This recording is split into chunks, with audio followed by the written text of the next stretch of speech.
Hello, hello. I'm Orit, Assistant Professor of Gargi Memorial Institute of Technology. So, in our continuous lectures, we are study about the laser and its characteristics. In the last lecture, we are already developed the Einstein AB coefficient for the laser mechanism. Okay. So, in this lecture, we try to understand what is coherence and what is the significance of the coherence. The coherence is defined as the coherence between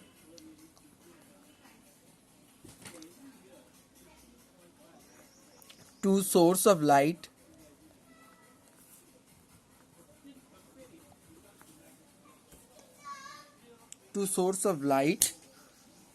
corner concern width of a constant phase.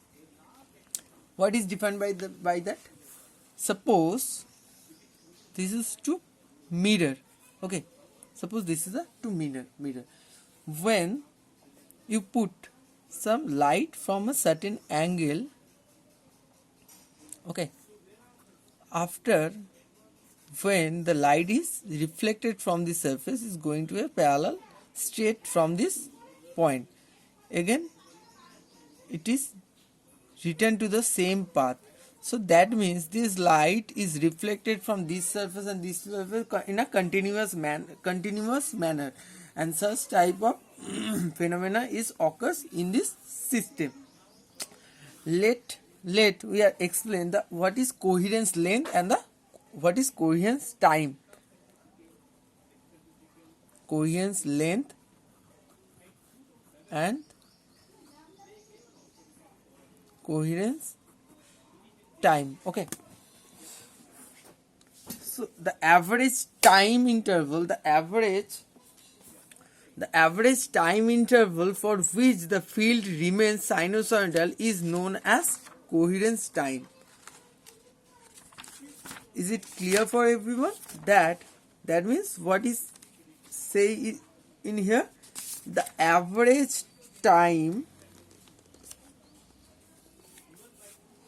the average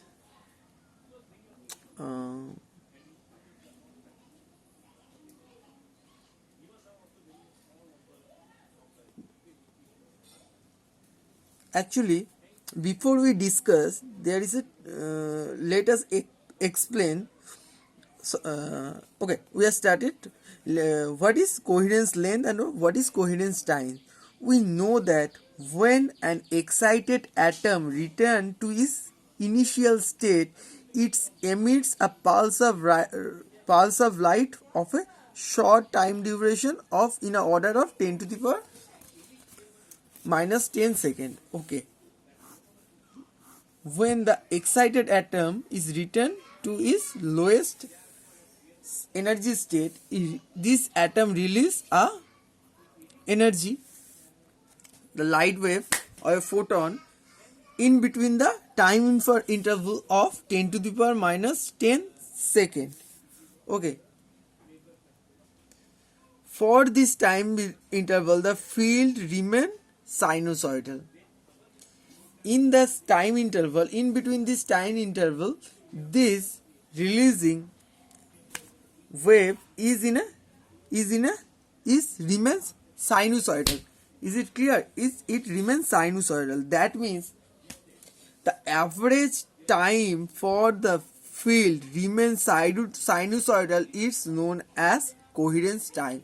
In between the interval of 10 to the power minus 10 second, this releasing energy, if this releasing energy is sinusoidal, then that time, the time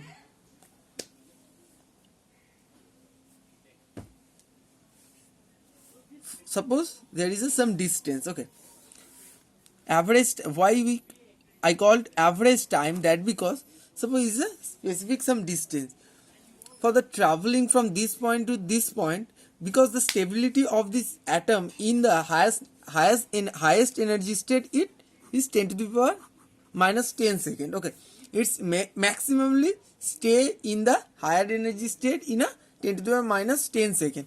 When this atom return to the lowest state, the atom needs some time to travel this from this distance to this distance.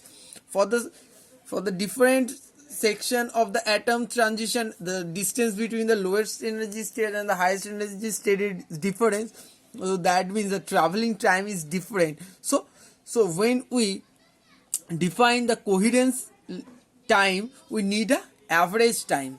Okay, so average time is defined as the average time interval for which the field remains sinusoidal is known as coherence time.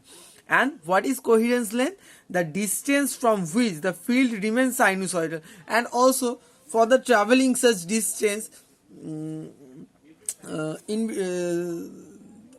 which distance the wave remains fully sinusoidal, and this length is known as coherence length. So the relation, okay, the relation between coherence length and time is defined as a tau c by c, where L is coherence length and c is speed of light.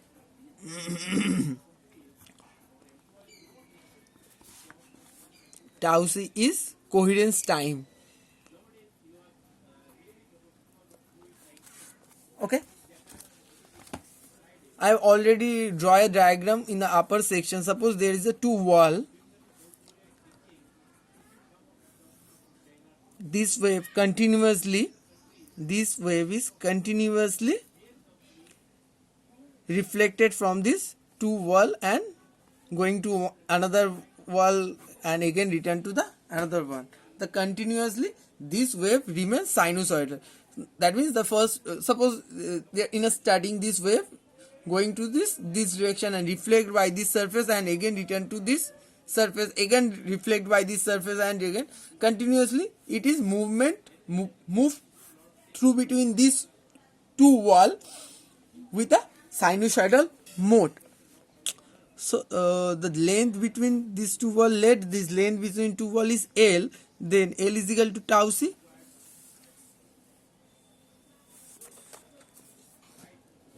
Okay,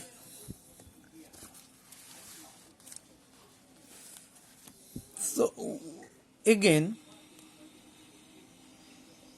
we know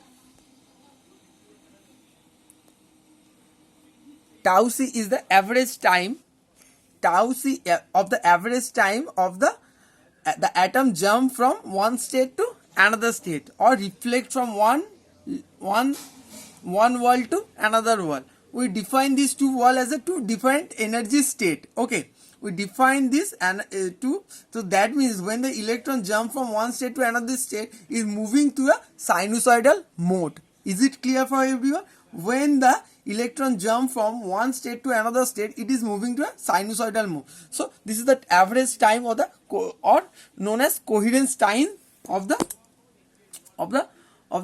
atom when transition from one energy level to another energy level. Tau is also, we all know that tau is, we can rewrite the tau is known as del nu,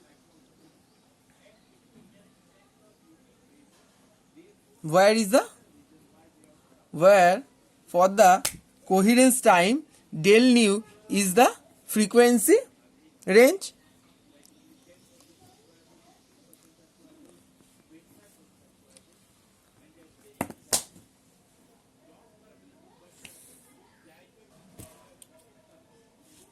So del nu is the coherence frequency range. So we can rewrite L is equal to C tau c, already know that. So C by del nu again we know that del omega is equal to 2 pi by tau c. This is the angular frequency, or we can rewrite 2 pi del nu is equal to 2 pi by tau c, or del nu is equal to 1 by tau c. This is the derivation for the del nu equal to 1 by tau c. Okay. Again, suppose this is the equation. So suppose this is the equation 1, this is the equation 2. Okay. Again, we know nu is equal to c by lambda. Now we try to convert this whole expression in term of lambda. Okay. So del nu we written as 1 by lambda square 1 by c by lambda square into d lambda. Suppose this is the equation 3. Okay. From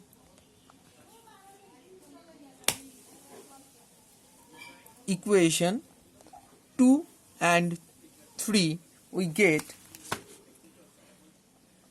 we equated the nu to each other. Del nu is equal to 1 by tau c is equal to minus c by lambda square d lambda, or the tau c is equal to lambda square by c d lambda. Suppose this is the equation 4. Okay. So now from equation 1, what is said by the equation 1? C is equal to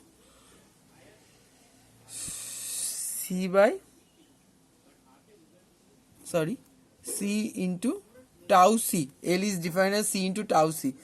So c into lambda square by c d lambda minus so c is cancelled out. We get L is equal to minus lambda square by d lambda.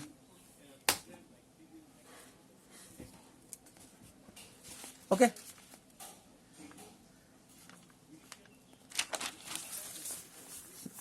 Now this is so we get L is equal to minus lambda square for d lambda, but this is a length expression, so we can neglecting the negative sign,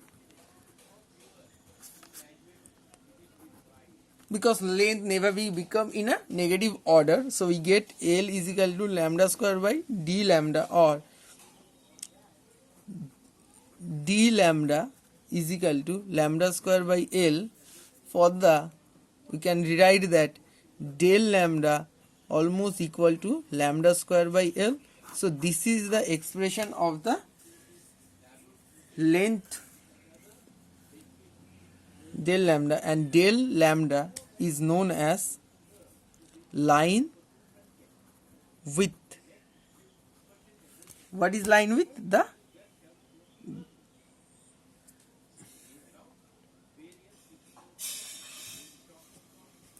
line width. Okay, this is the expression between the line width with the coherence length. Okay, now we try to measure the measurement of the finite purity of the spectral line is known as factor Q. So we try to develop the expression for the Q factor, or the purity of the light. This expression, when we get the mathematical form of this Q factor, this is signify the purity of the laser beam. Okay, and it is defined by the q is equal to lambda by d lambda, the total wavelength divided by the length, line width, or in between the coherence length, how many number of wavelength is covered by this atom when when the atom is transitions from one state to another state. Is it clear for everyone? What is defined by the del lambda? When the atom is transitions from the one energy state to another energy state, it is second to one or 1 to second. In between this time interval, it is covered a length is known as coherence length. In between this coherence length, how many number of wavelength is covered by this atom? Because atom is traveling in the sinusoidal path, so this lambda is defined as a line width. How many? Okay, so it is defined as a q is also defined as a total wavelength divided by the line width. We know L is equal to lambda square by d lambda. We can rewrite L is equal to lambda into d lambda by lambda, or L is equal to q by lambda, or q is equal to L by lambda. So that means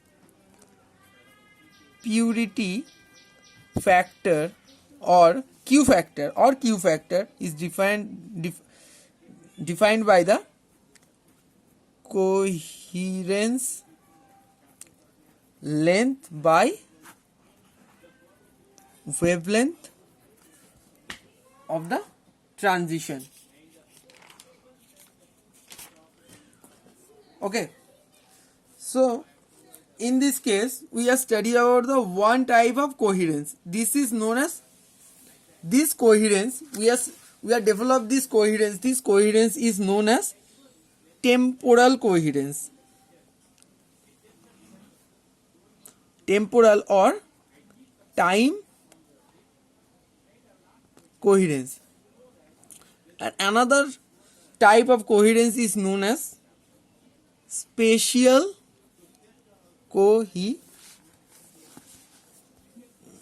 coherence. Okay, another type of coherence is known as spatial coherence or transverse coherence. Okay,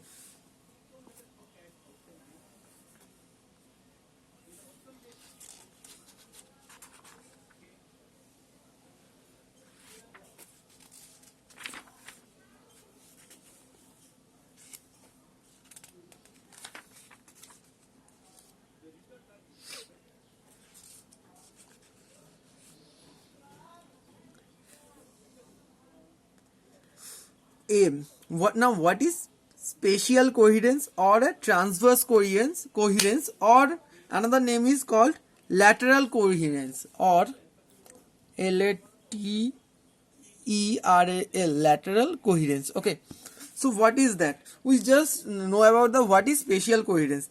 A beam is said to be possess spatial coherence if the phase difference of the wave crossing two point on a plane perpendicular to the direction of propagation of the beam is time independent. Therefore, if there is no phase difference between two point or it is phase difference between them is zero, then the two wave is coherent. Is it clear? That means when the two wave are crossing the 2 point, the plane is perpendicular to the direction.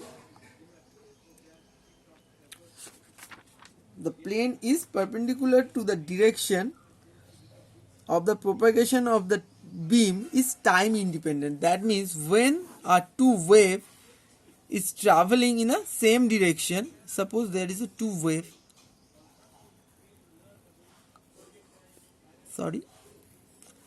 the plane, this is the plane, the phase difference is always be zero. and the phase is not depend on the time. It is a time independent phase function, and such type of coherence of two wave is known as spatial coherence. Just we need to the definition of the spatial coherence, which just does not need the any type of mathematical expression for the spatial coherence as per our module. So what is the difference between the temporal coherence and the spatial coherence? This type, the temporal coherence is time dependent because the tau is dependent on phase, but in the case of the spatial coherence, this is a time independence. Okay, the source is obviously a purely monochromatic because in between the temporal coherence, one wave or one wave is continuously reflected from the another surface on another surface. They are overlapping to each other by the reflection. And the case of the spatial coherence, we just see that two waves are traveling in a same direction. So that means in the case of the temporal coherence, this is a monochromatic. There is a one wavelength is available, and the case of the spatial coherence, it is not a purely monochromatic. It is depend on the various wavelength, and this wavelength must be a same phase, and the wavelength are maybe equal. So this intensity is much higher than this one because there is a one wavelength continuously reflected and the overlapping to each other. Where in the case of the spatial coherence, there is a two different wavelength. They are overlap. If they are overlapping each other, they produce a much higher intense light than this one. Okay. So, and another third one is the temporal coherence is also called a longitudinal coherence, and the spatial coherence is also called the transverse coherence. Okay. So it is end of this video. So in the next lecture, we try to develop some application of the laser beam like helium neon laser, ruby laser, semiconductor laser, etc. and what is the mechanism of this such type of laser. Okay, thank you.